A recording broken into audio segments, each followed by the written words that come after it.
Bem-vindos a mais um vídeo no canal Deus no Coração.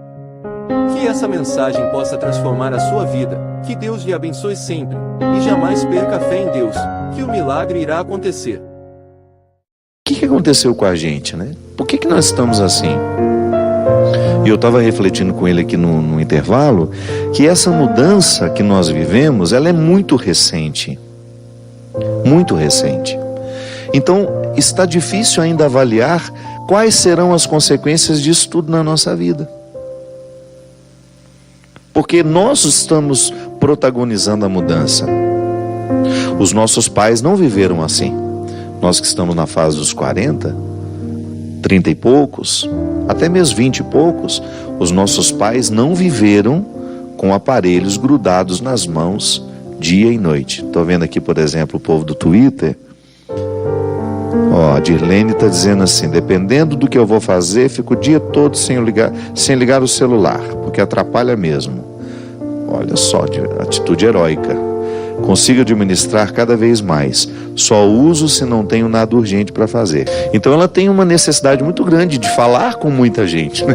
E ele estava dizendo que às vezes, quando ela termina de dar a resposta para todo mundo, que ela é muito rápida no WhatsApp, ela tira o Wi-Fi imediatamente. Porque senão as pessoas não param, gente. Elas não param de falar.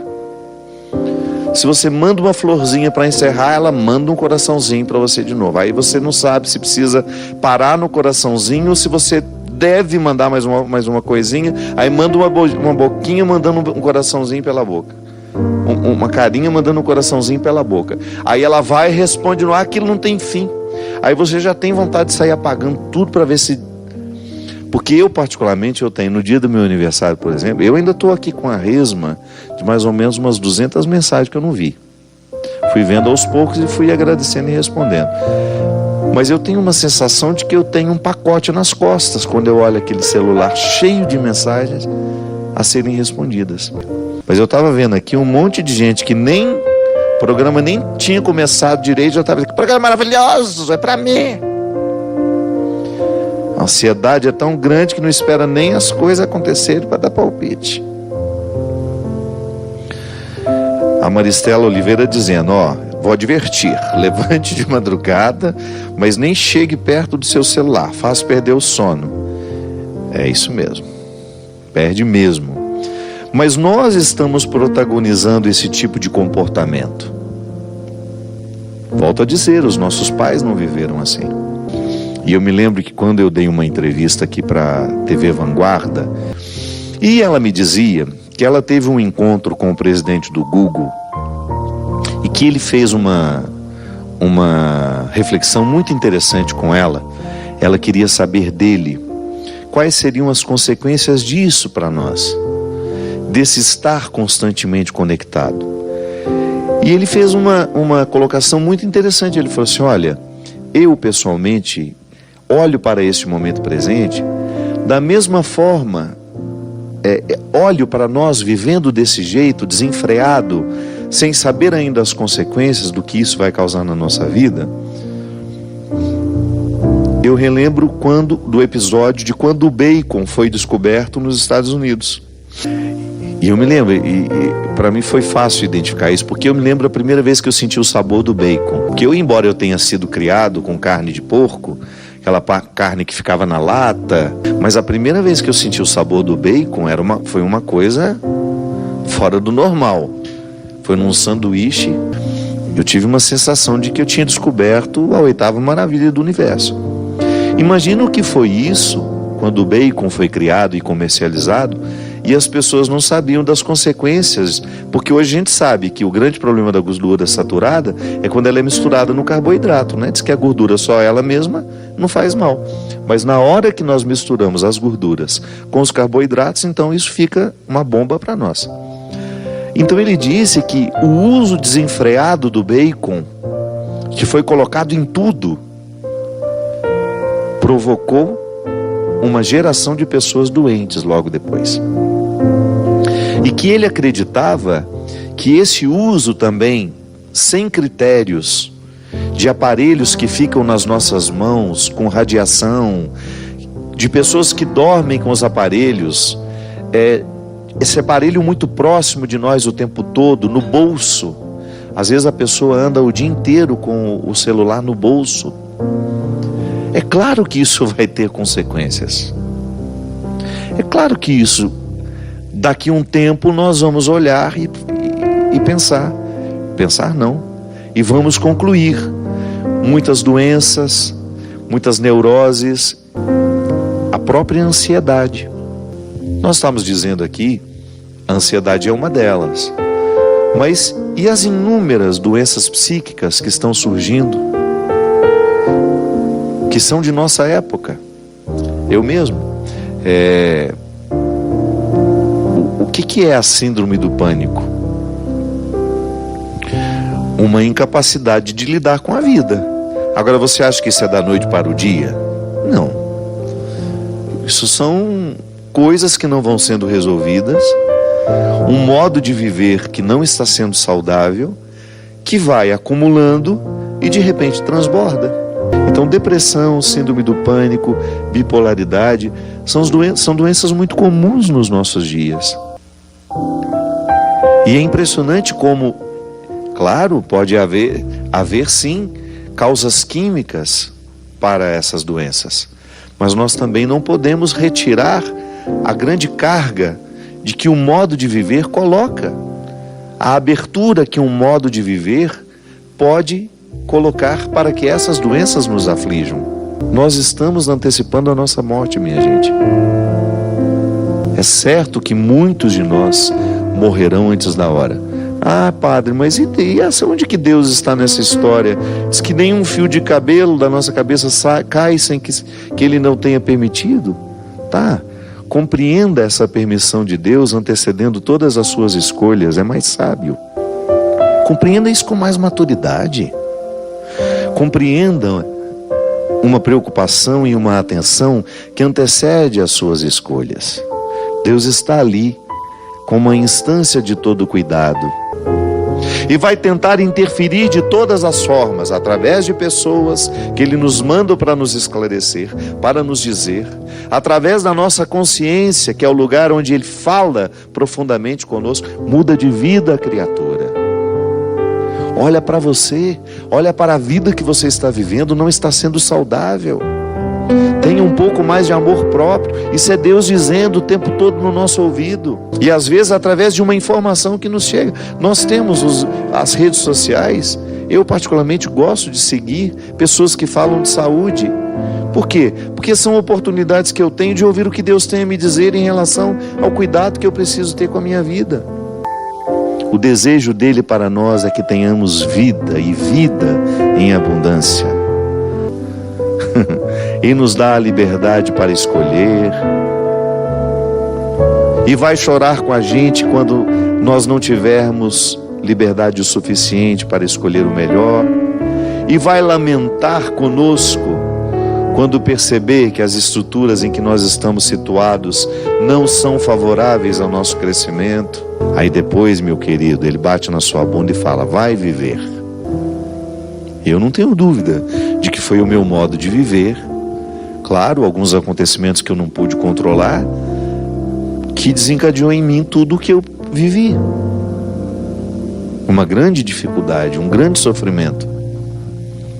E eu ainda falava com a Bia que o grande problema dos padres e pastores é que nós estamos culturalmente construídos como homens que não têm problemas.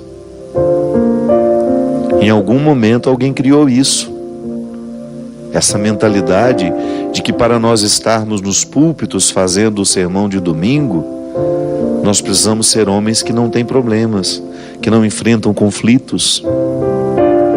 E não são só padres, não. Todo aquele que tem uma liderança parece que não tem o direito de adoecer, não tem o direito de ser frágil.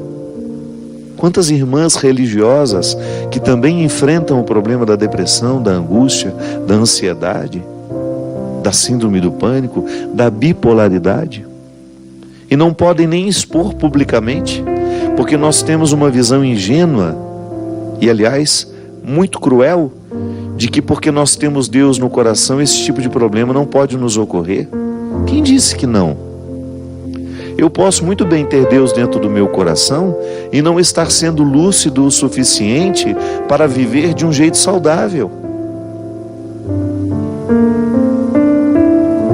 Sim, eu posso muito bem ser um homem de Deus e não estar fazendo as escolhas corretas. Sim, é complicado, porque a saúde espiritual também compreende a saúde do corpo. São saberes que complementam. O que eu sei da vida espiritual, eu deveria saber da mesma medida da minha vida física. Nós não podemos dissociar esses saberes. Eles são complementares. É no físico que você experimenta a vida espiritual. É no corpo que você faz a experiência espiritual. É o corpo que reza. É o corpo que faz jejum. É o corpo que faz sacrifício. Ah, então tá certo. Mas só assim para a gente entender. Senão, ingenuamente pensamos tudo separado. Não temos tempo, volto a dizer, para comer corretamente, e tudo justificados pelo excesso de trabalho. Gente, e isso eu falei na entrevista, que uma coisa é você comer uma comida gordurosa uma vez ou outra. Outra coisa é você comer aquilo todo dia. Então passar por um processo de reeducação e compreensão do tempo também. O tempo que temos, como é que nós organizamos? Porque antes, nos seminários, nós ainda tínhamos muito trabalho externo. Eu trabalhava no pesado mesmo. A gente acordava às 5 horas da manhã e quando dava 8 horas da noite, a gente não conseguia assistir nem o Jornal Nacional, do tanto que a nossa vida era intensa. Sempre, sempre, sempre na lida com o tempo. Por quê? Porque eu preciso ir rápido. Sim, não seria mais justo a gente fazer, de repente, a nossa agenda que está a 100%, ficar pelo menos com 80%, e 20% a gente ter o direito de organizar para ter um momento de reflexão, um momento de oração, um momento de cuidado pessoal? E eu sei que na vida de vocês que nos assistem, encontrar esse tempo ainda é um desafio maior. Eu encontro pessoas, eu conheço pessoas que acordam às 4 da manhã, vão chegar em casa às 10 da noite. É cruel. Essa sensibilidade deveria haver de quem nos emprega, né? De quem está nos dando a oportunidade de trabalho. Eu admiro muito as empresas que estão tomando consciência disso, criando espaços de descanso para os seus funcionários dentro das empresas e também o espaço de atividade física para os seus funcionários. A consciência do empresário deveria estar cada vez mais evoluída para perceber que, com essa urgência, com esse jeito desenfreado que nós estamos de viver, nós estamos construindo mortes antecipadas. Você acha que eu não erro o tempo todo, justamente não ter a percepção do que precisa ser feito? Erro. Mas há algo a ser feito. Eu quero estar esclarecido. Eu quero compreender esse cuidado de Deus que me antecede em tudo e depois a minha correspondência a esse cuidado com as escolhas que eu vou fazendo. Nunca é tarde para a gente mudar uma conduta. Nunca é tarde para olhar para aquilo que está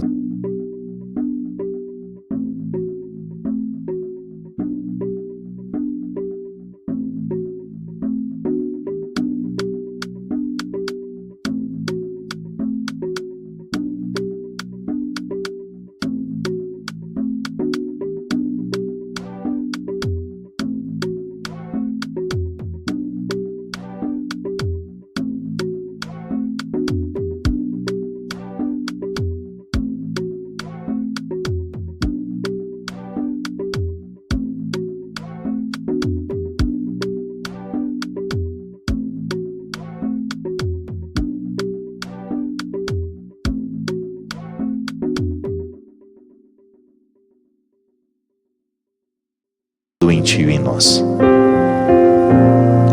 Nunca é tarde para a gente mexer as peças do jogo. Não é justo,